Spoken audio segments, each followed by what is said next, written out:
शेर और गीदड़ की मोहब्बत की दास्तान।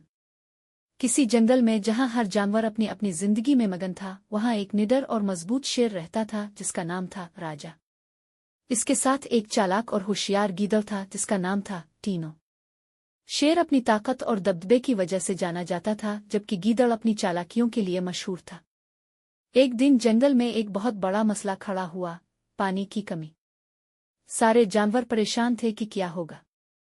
इसी दौरान गीदड़ ने शेर को बताया कि वो एक कदीम जगह जानता है जहां बहुत पानी है, लेकिन वहां पहुंचना आसान नहीं। शेर ने गीदड़ की मदद कबूल की और दोनों ने मिलकर इस मुहिम का आगाज किया। रास्ते में दोनों के दरमियान कई आजमाइशें आईं और हर बार गीदड़ की चालाकी और शेर की ताकत ने उन्हें बचा लिया। इस सफर में शेर और गीदड़ के दरमियान एक अजीब दोस्ती और मोहब्बत परवान चढ़ी। शेर ने गीदड़ की दानिशमंदी की कदर की और गीदड़ ने शेर की वफादारी और दिलेरी की तारीफ की। आखिरकार वो पानी तक पहुंचे और पूरे जंगल को बचा लिया। तब से शेर और गीदड़ की दोस्ती और मोहब्बत की मिसाल जंगल के हर जानवर की जुबान पर थी।